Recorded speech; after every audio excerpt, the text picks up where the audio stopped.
పిల్లలకి ఎలా జీవించాలి, సంకల్ప బలం కనుక ఉంటే మనిషి సాధించలేదంటూ ఏమీ లేదు అంటూ ఉదాహరణలతో సహా వివరించినటువంటి దేవేంద్రప్ప గారికి అభినందనలు, కృతజ్ఞతలు. ఇక ఏదైనా ఒక పుస్తకం బయటికి రావాలి అంటే ఆ పుస్తకాన్ని బయటికి తీసుకురావడం కోసం మన చుట్టూ కొంతమంది సహాయం చేయాలి, తోడ్పడాలి. అదేవిధంగా ఇక్కడ బడే సాహెబ్ గారు రాసినటువంటి దర్పణం అనే పుస్తకము ఇలా అందంగా ముద్రించడం వెనుకిలా అంటే పుస్తకం అంటే చాలా సమస్యలు ఉంటాయి, రాయడంతో సరిపోదు. ఆ రాసిన తర్వాత దాన్ని మొత్తం సరిచూడాలి, డీటీపీలు చేయించాలి, వాటిలో ప్రూఫ్ రీడింగ్స్ తీసుకొని రావాలి, ఎక్కడ ప్రింటింగ్ చేయించాలి, ఎంత ఖర్చు అవుతుంది, ఇటువంటి చాలా సమస్యలు ఉంటాయి. ఇవన్నీ కూడా తెలియని చాలామంది అసలు పుస్తకాలు ప్రింట్ చేయరు, పక్కా పెట్టేస్తూ ఉంటారు. కానీ బడే సాహెబ్ గారిలో ఉన్నటువంటి రచనా శక్తిని గ్రహించినటువంటి అనిల్ గారు ఆ పుస్తకము అతని కేవలం రాతలతో అతని ఇంట్లో కేవలం నోట్ పుస్తకంలో మిగిలిపోకుండా దీనిని ఒక ముద్రిత పుస్తకంగా తీసుకొని రావడం కోసం వారు చాలా కృషి చేశారు. ఆ అనిల్ గారు ఈ పుస్తకం గురించి ఓ 4 మాటలు మాట్లాడతారు.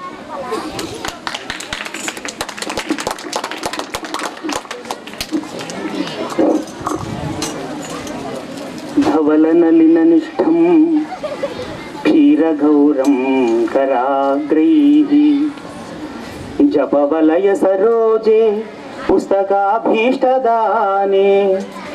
దదతం అమలవర్ణం కల్పసూనాభిరామం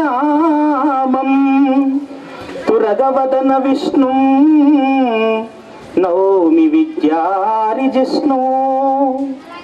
మహనీయులు, మాననీయులు, గణనీయులు, గౌరవనీయులు, సభనలంకరించినటువంటి పెద్దలకు, సభలో వేలుపుల్లాగా కొలువైనటువంటి ఇతర ఉపాధ్యాయులకు అందరికీ నమస్కరిస్తూ,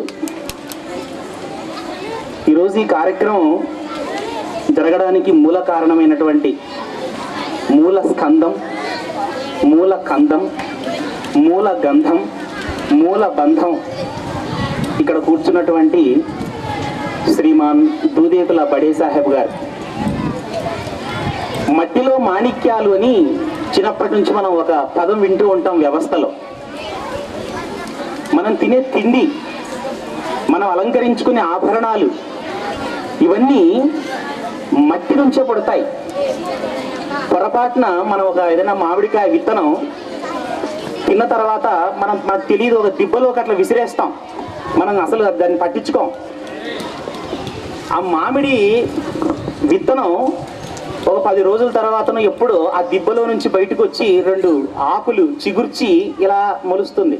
అప్పుడు కానీ అర్థం కాదు, ఇది అయ్యో నేను అప్పుడెప్పుడో ఈ మామిడి విత్తనాన్ని అందులో వేశాను, అది ఇప్పుడు ఇట్లా మొక్కగా వచ్చింది అని. అది ఇంకా పెరిగి పెద్దగా అయిన తర్వాత ఒక మంచి చెట్టు అయి మనందరికీ పళ్ళు ఇస్తుంటే దాని పళ్ళని మనం ఆస్వాదిస్తుంటే అప్పుడు తెలుస్తుంది మనకు, నేను ఏదో విత్తనమే కదా అని విసిరి పడేశాను, అది ఇంత గొప్పగా ఉందా అని. సమాజంలో మన కళ్ళకు కనపడే చాలామంది వ్యక్తులు వీడేంటి, వీడికి ఇంత ఉందా, ముఖ్యంగా ఉండూరులో ఉండే వ్యక్తులు, మన చుట్టూ ఉండే వ్యక్తులు, మన దగ్గర చదువుకున్న వాళ్ళు దగ్గరున్నప్పుడు ఒక మనిషి యొక్క విలువను తెలుసుకోలేరు. అది నేనైనా నువ్వైనా ప్రపంచంలో ఎవరైనా. 1995వ సంవత్సరం జూన్లో నేను ఇక్కడ ఈ స్కూల్లో జాయిన్ అయ్యా. జూలై, ఆగస్టు 8 గురువారం ఉదయం 11:30 నేను ఆ డేట్ నాకు బాగా గుర్తుంది. ఈ స్కూల్ నుంచి నేను వెళ్ళిపోయి గోరంట్ల రెసిడెన్షియల్ స్కూల్లో జాయిన్ అయిపోయాను. ఒక 2-3 నెలల కాలం మాత్రం ఇక్కడ ఉన్నాను. నేను మీలాగా ఇక్కడే కూర్చున్నాను, కానీ మీలాగా ఇట్లా అల్లరి చేయలేదు, నేను మాట్లాడలేదు. ఎందుకంటే ఆ రోజు నుంచి కూడా నాకు పెద్దవాళ్ళు, టీచర్లు ఏది చెప్పినా వినాలి, వాళ్ళలాగా గొప్పగా తయారు కావాలనే ఒక గొప్ప కాంక్ష ఉండేది నా మనసులో. అందుకే ఎవరు ఏమి చెప్పినా బలంగా వినడం నేర్చుకున్నాను నేను. స్వామి వివేకానంద ఒక మాట అంటాడు, తక్కువగా మాట్లాడు, ఎక్కువగా విను అని. అప్పటికి నాకు వివేకానంద ఎవరో తెలియకపోయినా నేను ఆచరించాను. అందుకే దేవుడు నాకు ఒక మంచి ఉన్నత స్థానాన్ని ఇచ్చాడు. కాబట్టి మనిషి ముందు తాను వినడం నేర్చుకోవాలి. పెద్ద పెద్ద యూనివర్సిటీలో ప్రొఫెసర్లు, గొప్ప గొప్ప చదువులు చదివిన వాళ్ళు ఒక్క పుస్తకం లేని వాళ్ళు ఉన్నారు. ఈయన ఎప్పుడో 40 ఏళ్ల క్రిందట 1965 ఆ ప్రాంతం ఎప్పుడో SSLC 10th క్లాస్ తర్వాత ఉండి ఇంకొక సంవత్సరం చదువుకున్నారు. ఈరోజు ఒక పుస్తకం రాశారు. ఇదంతా నేను పుస్తకం రాయటం వేరు, ఈయన పుస్తకం రాయటం వేరు. ఎందుకంటే నేను చదువుకున్నాను, బాగా చదువుకున్నాను. నాకు ఏవేవో పుస్తకాలతో అనుబంధం ఉంటుంది, కానీ ఈయన ఏం చదువుకోలేదు. మరి ఈయన ఎట్లా పుస్తకం రాశాడు? అనుభవాలతో పుస్తకం రాశాడు. నాకు అనుభవం లేదు, అక్కడిక్కడ చదువుకున్నదంతా తీసుకుని పుస్తకం రాశా. ఈయన అక్కడిక్కడ తీసి చదవడానికి ఆయన దగ్గర ఏంది లేదు. ఆయన దగ్గర ఉండేది ఒకే ఒకటి, అది అనుభవం. ప్రపంచంలో మనిషికి అన్నిటికన్నా గొప్ప గురువు ఏమిటంటే అనుభవం అన్నారు. అందుకని నా పుస్తకం కన్నా కూడా ఈయన పుస్తకం చాలా చాలా విలువైంది అని నేను సభాముఖంగా ఒప్పుకుంటున్నాను. ఎందుకంటే ఆయన పుస్తకంలో అనుభవాలు ఉన్నాయి కాబట్టి. మీకు నాకు ఎప్పుడు బాగా ఇష్టమైన పద్యం, ఇట్లాంటి వ్యక్తులు చూస్తే నాకు అనిపిస్తుంది. ఇందాక దేవేంద్రప్ప సారు కొన్ని ఉదాహరణలు ఇచ్చాడు. ఏంటో తెలుసా?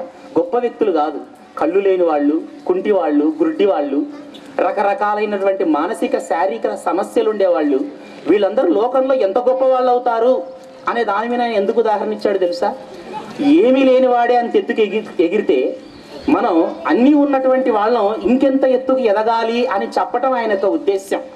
అందుకోసం ఆ పని చేశాడు. దానికి ఎప్పుడో మహానుభావుడు ఓ పద్యం రాశాడు. ఏ వేదంబు పఠించలూత భుజగంబు ఏ శాస్త్రముల్ చూచే, తాను ఏ విద్యాభ్యసనంబు నర్చకరి చెంచు ఏ మంత్రమోహించే, బోధావిర్భావ నిధానముల్ చదువులయ్యా కావు, మీ పాద సంసేవా శక్తియేగాక జంతు తతికిం శ్రీకాళహస్తీశ్వరా. శ్రీకాళహస్తిలో మీకు తెలుసు ఆ శివలింగం ఎట్లా ఏర్పాటైంది, దాని పూజ విధానం. ఒక సాలెపురుగు, ఒక ఏనుగు, అట్లాగే ఒక పాము 3 కలిసి పూజించిన కథ ఒకటి ఉంది. ఇప్పుడు ఆ కథ నేను చెబుతున్నాను. ఈ 3 ఏం చదువుకున్నాయి, ఏ శాస్త్రాలు అభ్యసించాయి, దానికి పూజ చేశాయి అని రాస్తూ ఉంటాడు కవి. ఈ పద్యం బహుశా భవిష్యత్ కాలాల్లో బడే సాహెబ్ లాంటి వాళ్ళు పుడతారని తెలిసి కవి భవిష్యత్తును దర్శించి రాసాడా అనిపిస్తుంటుంది నాకు ఒక్కొక్కసారి. ఎందుకంటే ఆయన కూడా ఒక సాలెపురుగు, ఆయన కూడా ఒక సర్పం, ఆయన కూడా ఒక కరి, ఒక ఏనుగు, అవి ఏమి చదవలేనట్టు ఆయన కూడా ఏం పెద్దగా ఏం చదువుకోలేదు. సహజ జ్ఞానము దానితో ఆయన ఈ పుస్తకాన్ని రాశాడు. అందరికి బట్టలు కుట్టుకున్నట్లుగా కనపడతాడు, కానీ ఆయన సమాజాన్ని కుట్టాడు. దానికి ఏమో తెలుసిన, ఆయన దగ్గర ఘాటుదనం అనేటటువంటి సూది ఉంది. చాలా ఘాటైన సూది, అది అన్ని రకాల సూది కాదు. అంటే ఇందులో పలుకులు అంత ఘాటుగా ఉంటాయి. అట్లాగే ఆయన దగ్గర సంకల్పం అనేటటువంటి ఒక దారం ఉంది. అట్లాగే ఆయన ఇంట్లో ఉండే మిషన్ ఉదాహరణలనే ఒక ఉదాహరణ పోలికలనే ఒక మిషన్ ఉంది తెలుసా? ఎందుకంటే ఈ పుస్తకంలో ఏది చెప్పినా పోల్చి చెప్పాడు, చాలా అద్భుతంగా పోల్చాడు. మీరు ఇందులో ఐక్యమత్యం అనే ఒక చాప్టర్ చెప్పేటప్పుడు ఆ గోడలో ఆ ఇటుకలు, సున్నము, ఇవన్నీ ఇటుకలు, సిమెంట్ ఇవన్నీ పెడితే గోడ ఎంత దృఢంగా ఉంటుందో చెబుతూ ఐక్యమత్యాన్ని వర్ణిస్తాడు. అందుకని ఘాటుదనం అనే సూది, సంకల్పం అనే దారం, ఉదాహరణ అనేటటువంటి ఒక మిషన్ తో ఆయన సమాజ రక్షణ అనేటటువంటి బట్టను కుట్టడం వల్ల కూడా ఆయన గొప్ప దర్జీ అని నేను ఈ సందర్భంగా అభివర్ణిస్తున్నాను ఆయన గురించి. అంత కేవలం బట్టలు కుట్టడమే కాదు, సమాజాన్ని కూడా కుడుతున్నాడు అతను. ఇది నేను అతనిలో గమనించింది చిన్నప్పుడు. ఇప్పుడు మీరు వేసుకునే ఈ యూనిఫామ్, ఈ బట్టలన్నీ ఈయన తర్వాత ఆయన కొన్ని కుట్టాడు. ఇద్దరు అటువైపు ఇటువైపు కూర్చొని ఉన్నారు ఈరోజు నాకు అట్లా. కాబట్టి బడే సాహెబ్ గారు రాసినటువంటి ఈ పుస్తకంలో ఉన్నది ఉన్నట్లు చాలా విషయాలు, చాలా అంటే కొంతమందికి చదివితే ఇబ్బంది కలిగించే విధంగా ఉంటుందేమో తెలియదు, కానీ ఉన్నది ఉన్నట్లుగా రాశాడు. అందుకే దీనికి దర్పణం అని పేరు పెట్టారు. ఇందులో ఎవరికైనా కొంచెం మతపరమైన కానీ, స్త్రీ సంబంధంగా కానీ, ఇంకా వేరే వేరే రకాలుగా ఏదో ఈయన ఇలా రాశాడు అనిపించే వాక్యాలు అనిపించవచ్చు, కానీ అవి ఎవరు ఏ దృష్టితో చూస్తే ఆ దృష్టి అన్నట్లు అలా కనపడతాయి తప్ప అసలు అందులో మనం చెడ్డగా ఆలోచించడానికి ఏమీ లేదు, అంత గొప్ప పుస్తకం రాశాడు. అట్లాంటి ఆయనని గురించి చిట్ట చివరిగా నేను మహాభారతంలో ఉండే ఒక పద్యం చెప్పి ముగిస్తున్నాను. ఎందుకనంటే మనిషి ఆస్తుల కన్నా, అంతస్తుల కన్నా, కొడుకుల కన్నా, యజ్ఞయాగాల కన్నా, ప్రపంచంలో అన్నిటికన్నా గొప్పది ఏమిటనంటే, నేను నా జీవితంలో, నా అనుభవంలో, నా అందరు పెద్దలతో నేను తిరిగి నా చదువులో నేను తెలుసుకున్నది ఏమిటంటే సత్యవాక్యము. మనిషి సత్యాన్ని ఆశ్రయించటం, నాటకాలు వేయకుండా, నటించకుండా, అబద్ధాలు చెప్పకుండా ఉండటం చాలా గొప్ప పని. అందుకే ధైర్యంతో ఈ పుస్తకం రాశాడు. ఆ భారతంలోని ఆ ఒక్క పద్యం చెప్పి నేను ముగిస్తాను. నుత జల పూరితంబులగు నూతులు నూరిటి కంటే సూనృత వ్రత ఒక బావి మేలు, మరి బావులు నూరిటి కంటే ఒక్క సత్క్రతువది మేలు, తత్క్రతు శతంబున కంటే సుతుండు మేలు, తచ్చుత శతంబు కంటే ఒక సూనృత వాక్యము మేలు చూడగన్. నూరు నూతుల కన్నా ఒక దిగుడు బావి మేలంట. ఎందుకంటే ఎవరికైనా ప్రమాదం కలిగిందనుకోండి, నీళ్లు కావాలి, ఇలా బావి గిలకతో ఆ నీళ్లు తీసుకోవాలంటే చాలా కష్టం. అదే దిగుడు బావి అనుకోండి, టకటక మెట్లు దిగి తీసుకోవచ్చు. అందుకని 100 గిలక బావుల కన్నా ఒక దిగుడు బావి మేలంట. అట్లాంటి 100 దిగుడు బావుల కన్నా ఒక యజ్ఞం మేలంట. ఎందుకంటే యజ్ఞం చేస్తే వర్షాలు వస్తాయని. అట్లాంటి 100 యజ్ఞాల కన్నా ఒక కొడుకుంటే మేలంట. ఎందుకంటే కొడుకుంటే దాని ప్రయోజనం ఆ తండ్రులకు తెలుస్తుంది. అలాంటి కొడుకులు 100 మంది ఉండడం కన్నా ఒక్క నిజము గొప్పదయ్యా అన్నాడు. ఎందుకు ఈ పద్యం చెప్పానంటే, ఇందులో ఒక్క అబద్ధం లేదు కాబట్టి. ఈ పుస్తకం అంతా పచ్చి నిజాలు మాట్లాడాడు. చాలా ధైర్యంగా, రొమ్ము విరిచి ధైర్యంగా మాట్లాడినటువంటి పుస్తకం ఈ పుస్తకం. అందుకనే ఒక్క అబద్ధం లేకుండా మాట్లాడాడు కాబట్టి నేను నన్నయ్య గారి పద్యాన్ని ఇక్కడ చెప్పాల్సి వచ్చింది. ఇక చివరిగా ఎప్పుడు చెప్పే మాట, నేను మనం సేవ చేయడానికి పెద్ద చదివే అక్కర్లేదు. అనంతపురంలో ఒక ఆయన, ఒక గొప్ప వ్యక్తి, ఒక పోస్ట్ మ్యాన్, ఉదయాన్నే లేచి తన పోస్ట్ పనులని ముగించుకొని సాయంత్రం ట్యూషన్ చెప్తాడు. ఆదివారం ఆయనకు వచ్చే సమయం చాలా చాలా తక్కువ. అయినప్పటికీ బాలమిత్ర, బుజ్జాయి, చందమామ కథల పుస్తకాలు, కొన్ని రకాల గ్రామర్ పుస్తకాలు చెప్పుకొని ఇట్లా మీలాగా పిల్లల్ని కూర్చోబెట్టుకొని తెలుగు, ఇంగ్లీషు కొనే వ్యక్తి. వాళ్ళ ఇంట్లో 60,000 పుస్తకాలు ఉంటాయి. పెద్ద పెద్ద చదువుకున్న వాళ్ళ దగ్గర కూడా ఉండవు. అంటే దీన్ని బట్టి మనం ఎక్కువ చదువుకుంటేనే మనకి జ్ఞానం ఉందని అందుకని చెప్తూ ఉంటా. తెలివి మొక్కల నుంచి పెట్రోల్ కనుక్కున్నాడు ఒక ఆయన. అందుకని తెలివి అవి బాగా చదువుకున్న వాడికే ఉంటుందని అనుకోకూడదు. ఇక్కడ మీరు కూర్చున్న మీలో ఎవరిలో దిద్దుకోవడానికి నా సహాయ సహకారాల్ని అందుకున్నటువంటి నాకు మామ వరుస అవుతారు ఆయన. ఇలాంటి పుస్తకాలు మరిన్ని రాయాలని లేచి నిలబడతా ఉన్నారు చాలా మంది. ఉపాధ్యాయులు సహకరించాల్సిందిగా కోరుతూ ఉన్నాము. ఇక సమీక్ష కోసం గౌరెడ్డి హరిశ్చంద్రారెడ్డి గారు ఈ నాటకాలలో మంచి ప్రావీణ్యం ఉన్నటువంటి వ్యక్తి, చాలా అద్భుతమైనటువంటి కవితలు కూడా రాస్తారు. ఇటీవలే ఒక నెల కిందటనే వారి పుస్తకం కూడా ఆవిష్కరణ జరిగింది. అలాగే ముఖ్యంగా ఇక్కడ సభప్ప గారు, ఈరన్న గారు, వారు దాదాపుగా ఒక 70 పుస్తకాలు అచ్చు వేసింటారు. సభప్ప గారు, వీరన్న గారు చూస్తే ఒక పక్కకు మామూలుగా కూర్చొని ఉన్నారు. వారు 70 పుస్తకాలు రచించడమే కాకుండా వాటిని ప్రచురించి వారి మీద పిహెచ్డి చేస్తున్నారు ఇప్పుడు ఆయన రాసినటువంటి రచనల మీద. అలాగా ఆ సభప్ప గారు, ఈరన్న గారు ఇక్కడ ఉన్నారు. మరియు మేడం గారు, మారుతి కుమారి గారు, అలాగే దేవేంద్ర ప్రసాద్ గారు, ఇంతమంది గొప్ప వాళ్ళ మధ్యలో నేను ఈ పుస్తకాన్ని సమీక్షించడానికి నాకు అవకాశం ఇచ్చినందుకు అందరికీ మరీ ధన్యవాదాలు చెప్తున్నాను. సమీక్ష అంటే దాదాపుగా అందరూ చెప్తూనే ఉన్నారు బడే సాబ్ గారి గురించి, వారి రచనల గురించి. ఈ సందర్భంలో ఏదైనా ఒక కార్యాన్ని మొదలు పెట్టాలి అంటే, మొదలు పెట్టిన తర్వాత దాన్ని తుదిదాకా తీసుకుపోవాలంటే ఎన్నో అడ్డంకులు ఏర్పడుతూ ఉంటాయి. దానికి మనము భర్తృహరి సుభాషితాల్లో మనకు ఒక పద్యాన్ని, భర్తృహరి శ్లోకాన్ని మనం ఇక్కడ జ్ఞాపకం చేసుకుంటే మంచిదనిపిస్తుంది. ఆరభ్యతేన ఖలు విఘ్న భయేన నీచై ఆరభ్య విఘ్న హేత విరమంతి మధ్య విఘ్నై పునః పర్యన్యమాన ప్రారబ్ధ ఉత్తమ జనాన పరిత్యజంతి అంటారు. ఆరంభింపరు నీచ మానవులు విఘ్నాయాస సంత్రస్తులై ఆరంభించి పరిత్యజింపరు విఘ్నాయత్తులై మధ్యములు ధీరులు విఘ్న నిహన్యమానులగుచును వృత్తులతోత్సాహులై ప్రారంధార్థము నిత్యగింపరుసుని ప్రజ్ఞానిధులు కావునని అంటారు. అంటే దీని అర్థం ఏమంటే ఎవరైనా కూడా ఒక కార్యాన్ని మొదలు పెట్టాలంటే మొదలు పెడతారు, పెట్టి ఇది మనం చేయలేము అని వెంటనే వదిలిపెడతారు. ఎందుకంటే భయపడతారు, ఇది మనం చేయగలమా చేయలేమా అని. అలాగే కొంతమంది ఏం చేస్తారు, దాన్ని చేద్దామని కొంత దూరం పోయిన తర్వాత మధ్యలో భయపడిపోతారు, ఇంకా ఇది మనం ఆఖరి వరకు మనం పోలేము, దీన్ని చెయ్యలేము అని.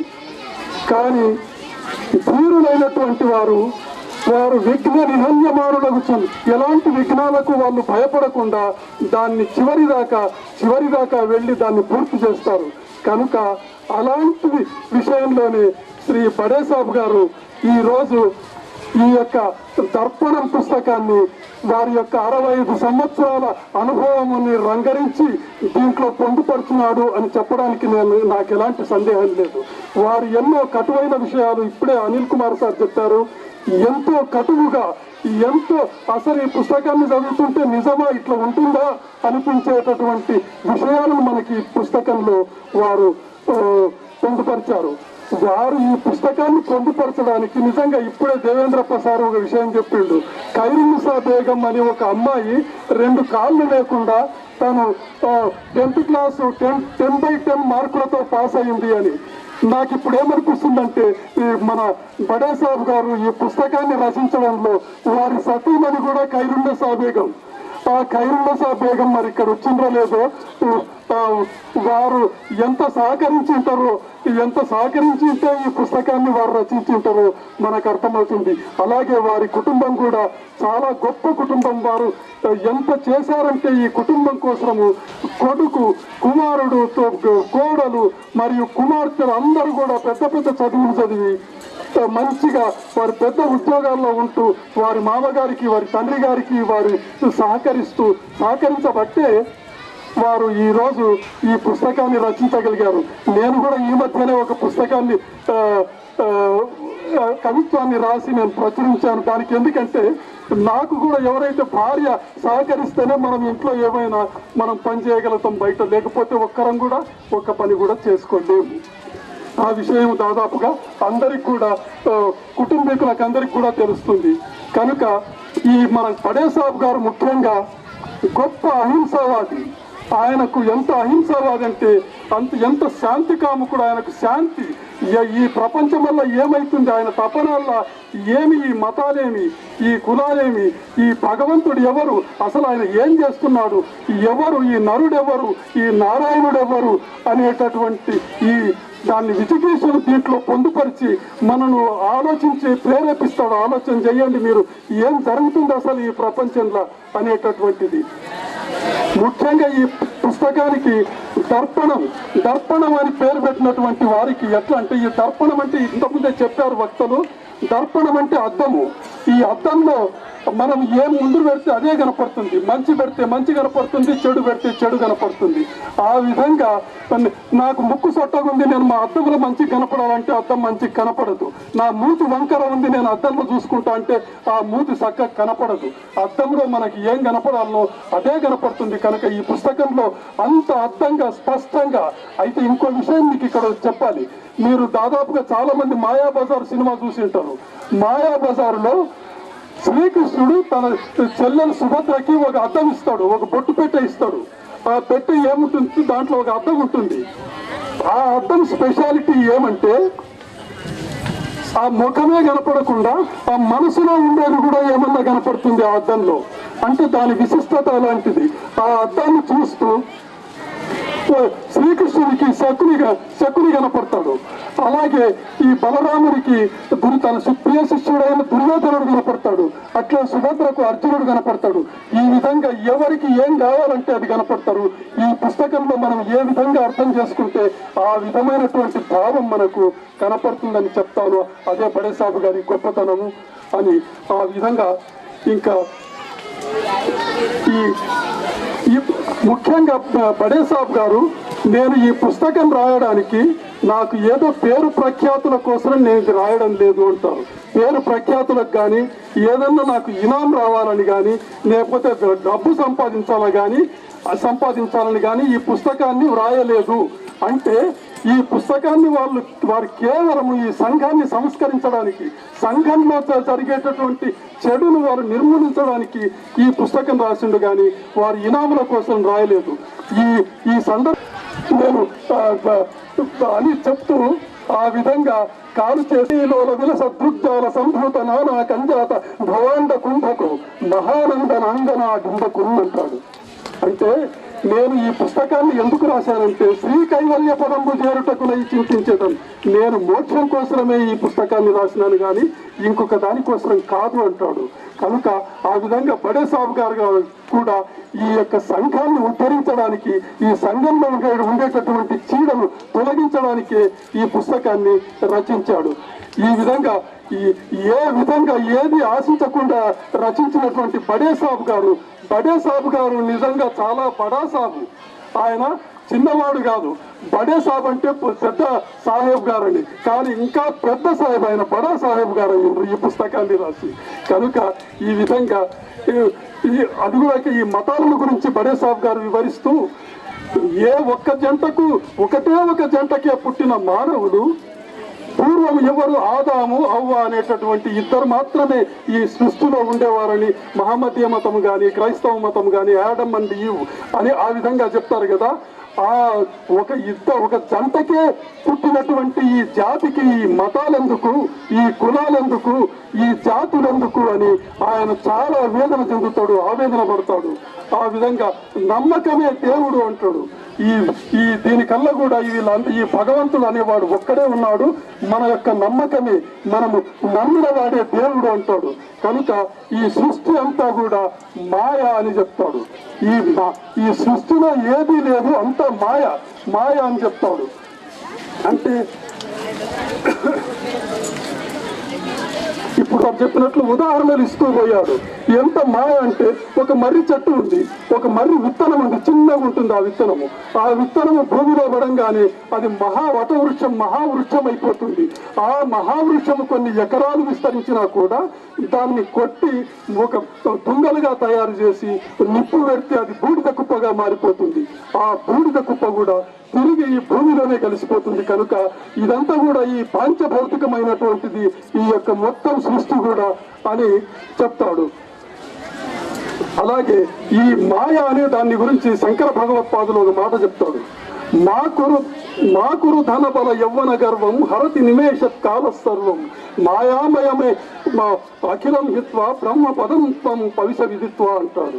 ఈ మొత్తం ఈ ధన బలము, ధనము, ఈ యవ్వనము, మనకు గర్వం ఉంటుంది. ధనం ఉంది కదా అని గర్వము, యవ్వనంలో ఉన్నాము కదా అని గర్వము, బలం ఉంది కదా అని గర్వము, ఈ గర్వము, ఈ అహంభావము ఇది ఒక్క క్షణంలో మాయమైపోతాయి.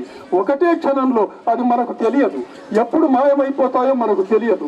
కానీ ఈ మాయను మనం తెలుసుకోలేక ఈ మాయలో బ్రతుకుతున్నాము అని శ్రీ బడే సాబ్ గారు ఈ పుస్తకంలో మనకు చెబుతారు. ఇంకా మాయను గురించి చెప్పాలంటే భగవద్గీతలో ఒక శ్లోకం ఉంది. ఈశ్వర సర్వభూతానాం హృదయేర్జున తిష్టతి భ్రామయాని సర్వభూతాని యంత్రారూఢాని మాయయా అంటాడు. ఈశ్వరుడు ఈ సర్వభూతాలెల్లా మాయ, నేను ఆ భగవంతుడు ఈ యంత్రంలో తిప్పుతున్నాడు ఈ మొత్తం సచరాచర జగత్తునంతా అనే మాయను గురించి మనకు భగవద్గీతలో శ్రీకృష్ణ పరమాత్మ చెప్తాడు. అదే విషయాన్ని మన బడే సాబు గారు ఈ పుస్తకంలో మనకి మాయను గురించి వివరిస్తారు. పుస్తకం చిన్నది, ఈ పుస్తకము చాలా చాలా చిన్నగా కనపడుతుంది, కానీ ఇది పెద్ద గ్రంథం అని చెప్పడానికి ఎలాంటి సందేహం లేదు. ఎన్నో విషయాలు దీంట్లో పొందుపరిచారు శ్రీ బడే సాబు గారు.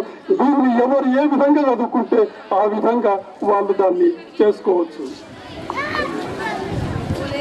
అలాగే ఇంకా కొన్ని మతంలోకి వెళ్తూ 5 పూటల నమాజ్ చేసేదానికంటే మనసు నిర్మలంగా ఉండాలంటాడు.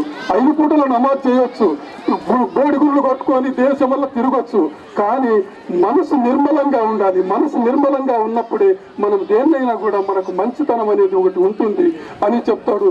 చెప్పి ఏమంటాడంటే లిఖా 10 पेज लिखा लिखा लिखा 10 पेज लिखा आया 1.5 మార్క్ అంటాడు. అంటే రాసి రాసి 10 పేజీలు రాస్తే కూడా 1.5 మార్కులు 1.5 మార్కులు వచ్చినాయంటే మీరు కూడా పిల్లలు కూడా లిఖా లిఖా 10 పేజ్ లిఖా కాదు, ఉండేది ఎప్పుడు చదివి మంచిగా దాంట్లో ఉండే సారాన్ని మాత్రమే మీరు గ్రహించి మీరు ఆ విధంగా పోవాలని చెప్తాడు. అలాగే ఇంకా స్త్రీమూర్తిని గురించి చెబుతూ మన బడే సాబ్ గారు ఎంత గొప్పగా చెప్పారంటే స్త్రీ శక్తి స్వరూపిణి అంటాడు. స్త్రీ శక్తి స్వరూపిణి అందరికీ తెలుసు, కానీ దాన్ని పాటించి వారిని గౌరవించేది ఎంతమంది? ఎవరు గౌరవించడం లేదు. ఇప్పుడు చెప్పే స్టేజీల మీద ఎంతో చెప్తాము, ఇంటికి పోతేనే భార్య ఏదైనా కొంచెం చిన్న విషయంలో మనకి ఇబ్బంది పెడితే ఒక్కసారి కసురుకుంటాము. అది అందరికీ సహజమైనటువంటి విషయం. ఆ విషయాన్ని మనం తగ్గించుకుంటూ రావాలి. మన యొక్క పురుషాధిక్యాన్ని కొంచెం కొంచెం తగ్గిస్తూ మన నుంచే మొదలుపెట్టి మనం తగ్గించాలి అనేటటువంటిది ఈ మన బడే సాబ్ గారు కార్యేషు దాసి కరుణేషు మంత్రి భోజ్యేషు మాత శయనేషు రంభ క్షమయా ధరిత్రి అంటారు. కార్యేషు దాసి స్త్రీమూర్తి ఎలాంటిదంటే మనకు పని చేసి పెట్టడంలో దాసి లాంటిది. అలాగే భోజ్యేషు మాత భోజనం పెట్టే దాంట్లో మనకు తల్లి లాంటిది. శయనేశ్వర రంభ అంటే మనకు పడగదిలో మనకు రంభ లాంటిది. అలాగే క్షమయా ధరిత్రి ఈ మొత్తం ఈ ఓర్పులో ఈ భూమాతకు ఉండేటటువంటి ఓర్పు ఒక్క స్త్రీమూర్తికే ఉంది. ఇన్ని రోజులు మనతో మన కాపురాలు చేస్తూ ఉన్నారంటే వాళ్ళు కేవలం ఆ యొక్క ఓర్పుతోనే అని చెప్పడానికి నేను ఎలాంటి సందేహం లేదు. మన పురుష పుంగవులకందరికీ మనం ఏ విధంగా ఇంట్లో ప్రవర్తిస్తాము మనకందరికీ తెలుసు. అలాగే స్త్రీలు ఎక్కడ పూజింపబడతారో అక్కడ దేవతలు ఉంటారు అంటారు. ఎత్ర నార్యంతు పూజ్యంతే రమంతే తత్ర దేవత అన్నాడు. సార్ ఈ పదాన్ని దాంట్లో రాశాడు. ఎక్కడైతే స్త్రీలు పూజింపబడతారో అక్కడ దేవతలు ఉంటారు. ఎత్రైతే అస్తు పూజ్యంతే సర్వాస్తత్వ ఫలాక్రియ అన్నారు. ఎక్కడైతే పూజింపబడరు అక్కడ ఆ దరిద్రము తాండవం మారుతుంది అంటాడు. అంటే ఆ విధంగా స్త్రీమూర్తిని చేస్తూ ఇంకొక విషయం చెప్తాడు బడే సాబు గారు. స్త్రీమూర్తి కడుపులో 9 నెలలు మోసి కని పెంచి ఆమె ఎంత చేస్తుందంటే ఈ సృష్టిని మొత్తాన్ని విస్తరిస్తుంది. ఈ సృష్టి విస్తరించడానికి ఎవరు కారణము? ఈ స్త్రీమూర్తి మాత్రమే కారణము. ఈ స్త్రీమూర్తి సృష్టి విస్తరిస్తుందంటే ఎంత ఆవేదన పడుతుందో, ఎంత బాధపడుతుందో మనకు హరవిలాసంలో శ్రీనాథుడు ఒక పద్యం చెప్తాడు. ఉదరమునం ధరించి ప్రసవోద్భవ వేదనం పొంది పిల్లటన్ ముదుమది అయిన పీతబడి మూత్రమునం పడి లచ్చవండుగా నదవదయైన తల్లికి ప్రియంబో సుతుండో వృధాభిమాన దుర్మధుండకు తండ్రికి ప్రియంబో మానస వీధిని తలంచి చూడుమా అంటాడు.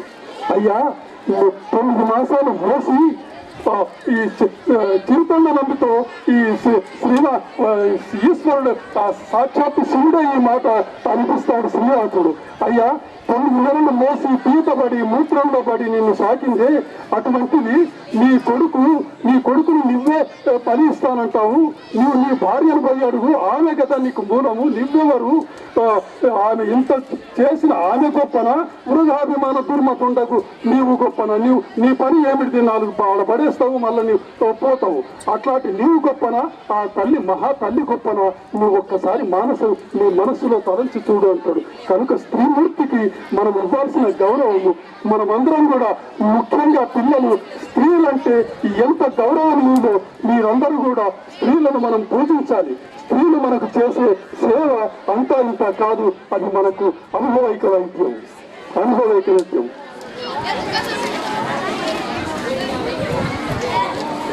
మనకు కొడుకులు పుడతారు కానీ కుపుత్రో జాయతే క్వచిదపి కుమాత నా భవతి అంటారు. దుర్మార్గుడైన కొడుకుంటాడేమో కానీ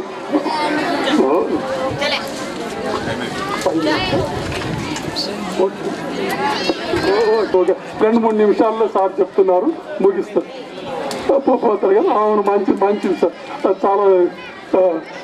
కనుక ఈ విధంగా దుర్మార్గుడైన కొడుకుంటాడేమో కానీ దుష్టురాలైన తల్లి ఉండదు అనేది. ఎప్పుడు కూడా తల్లి అనేది మహాపదవి, అది మహోన్నత పదము. కనుక ఇంకా ఏమేమో చాలా చెప్పారు సారు. అవన్నీ కూడా ఇప్పుడు చెప్పడానికి నా దగ్గర విషయం ఉంది, కానీ సమయం లేదు. కనుక మీరందరూ కూడా నేను తొందరగా ఇంకా ఏమంటారు, ఇంట్లో ఉన్న తల్లిదండ్రులకు అన్నం పెట్టరు కానీ మక్కా మాహై మదీనా బాప్ అంటారు. ఇంట్లో మనం ముఖ్యంగా ఇంట్లో మనము తల్లిదండ్రులను చక్కగా చూసుకోవాలి. ముఖ్యంగా పిల్లలు, మేము మా వయస్సులు అయిపోయినాయి, పిల్లలే ఈ విషయాన్ని బాగా, తల్లి అంటే మాతృదేవో భవ పితృదేవో, తల్లిదండ్రులు ఇంకా మనకి జన్మలో దొరికినటువంటి పదార్థము. మనం ఇప్పుడే ఏమైనా వాళ్ళని సేవ చేసుకున్నాలి.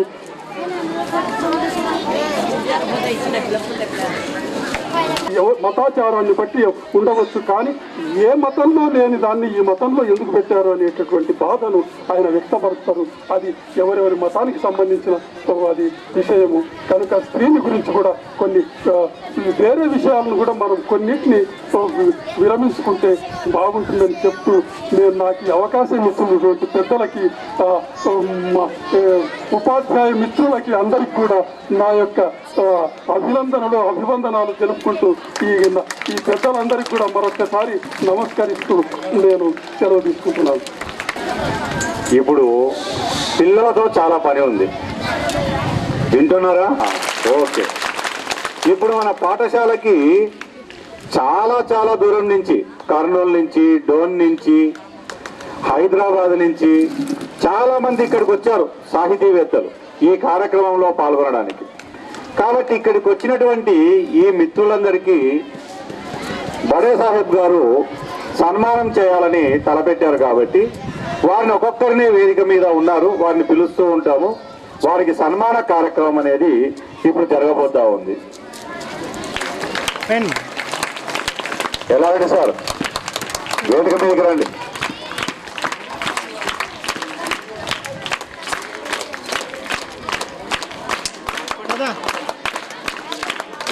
మీ దగ్గరకున్నాడు ఇంకా మీ ఇంకొక అల్లుడు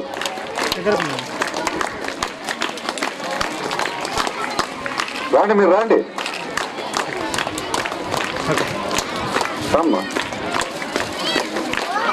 మీరు రండి, వేదిక మీదకి రండి.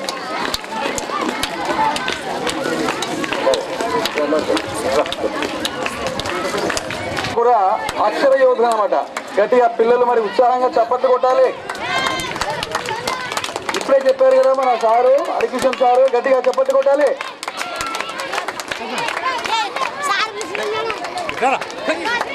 మరి మన కవి రచయిత అయినటువంటి చిట్టాల దేవేంద్రప్ప గారికి ఈ సన్మానం చేయడం అనేది, ఇక్కడ ఈ కార్యక్రమం జరగడం అనేది మన పాఠశాలకు కూడా చాలా ఆనందకరమైన విషయం.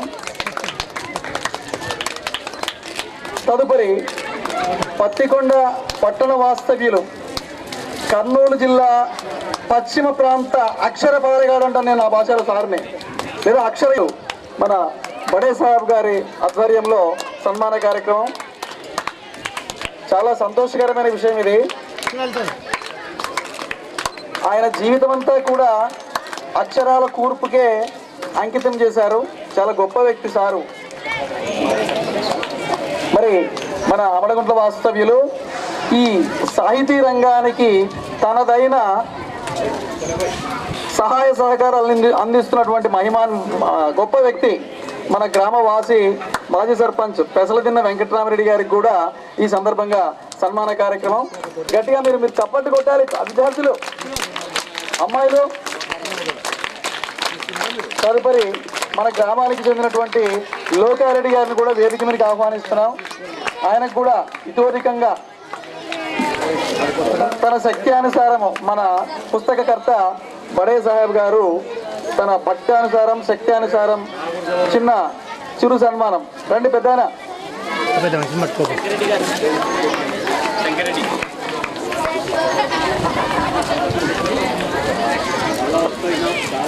సన్మానిస్తున్నాం.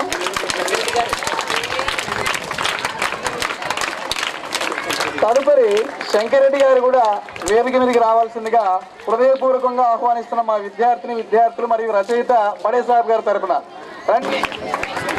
తదుపరి మన గ్రామ వాస్తవ్యులైనటువంటి సుంకన్న గారు కూడా వేదిక మీదకి రావాలి. రండి, స్వాగతం సుస్వాగతం సుంకన్న గారు. ఎక్కువ తమ్ముడు దీనిలో ఫ్రేమ్లోకి వస్తుంది. కాలాతీతమవుతుంది. సుంకన్న పెద్దలు రావాలి.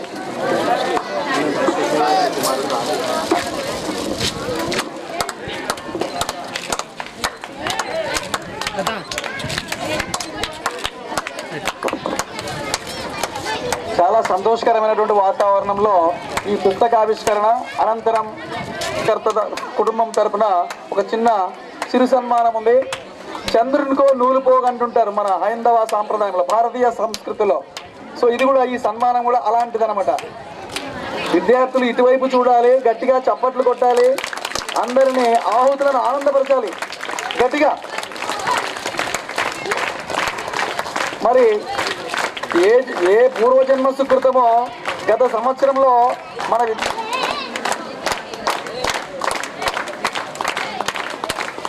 చాలా సంతోషం.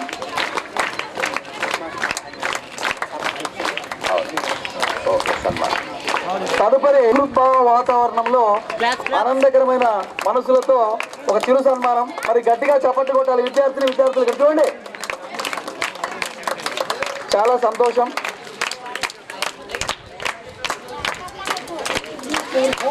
ఈ సన్మానానికే సన్మానం అంటాను నేను ఆ భాష.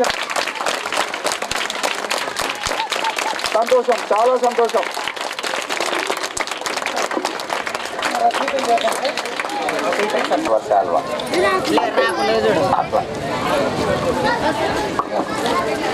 మరి భార్యాభర్తలు నిద్ర సన్మానిస్తున్నారు కాబట్టి వారి కుటుంబ సభ్యులు కూడా వచ్చి వాళ్ళతో పాలు పంచుకోవాల్సిందిగా కోరుతున్నాం. బడే సాహెబ్ గారి కుటుంబ సభ్యులు, కొడుకులు, కోడళ్ళు, కుమార్తెలు వచ్చి ఉంటే అల్లుళ్ళు అందరూ కూడా, ఎందుకంటే ఇది చాలా ఆనందకరమైనటువంటి సందర్భం. చూడాలి కొంచెం. ఈ సందర్భంగా దేవుడు బడే సాహెబ్ దంపతులకు ఆయురారోగ్య అష్టైశ్వర్యాలతో దీవించి ఇట్లాంటి కృతులు మరెన్నో అతను రచించి అచ్చు వేయించి ఈ గ్రామానికి, ఈ ప్రాంతానికి వన్న తేవాలని మేము మా పాఠశాల తరఫున ఆశిస్తున్నాం.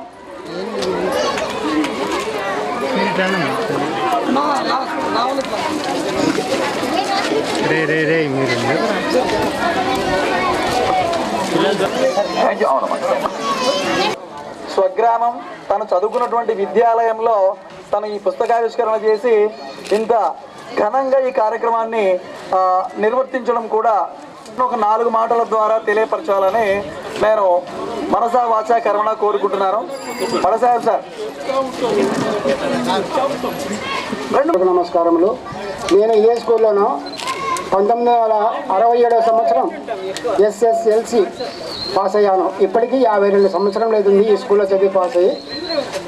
ఈ ఊర్లో చదివి, ఈ స్కూల్లో చదివి, ఈ ఊర్లోనే పురస్కారం ఫస్ట్ చేయించుకున్నానంటే నా అదృష్టం అనుకుంటున్నా భావిస్తున్నాను. దీనికంతా కారకుడైనటువంటి శ్రీ బోలుగద్దె అనిల్ కుమార్ గారిచే నా యొక్క పుస్తకానికి విలువ, నా జీవితానికి విలువ ఎన్నో చెప్పవచ్చు. ఇంకా సమయాతీతం ఉన్నది కాబట్టి సులభంగా ముగిస్తూ అందరికీ నమస్కారం చేసుకున్నాను.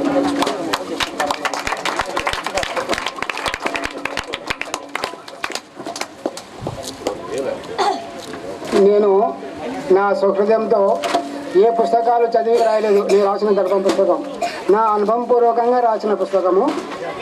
ఈ పుస్తకంలో రాసి మూల గురించిన నా పెన్నుతో రాసిన పుస్తకానికి అలంకరణ చేసి రంగులు దిద్దిన వారు శ్రీ బోలుగద్దె అనిల్ కుమార్ గారు.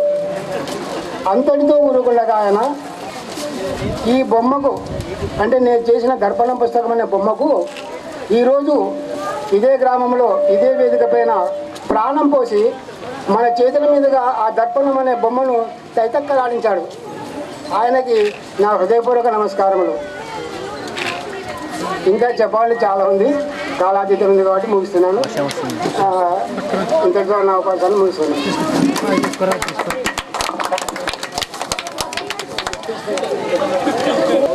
ఈ సభకి అందరికీ నమస్కారం.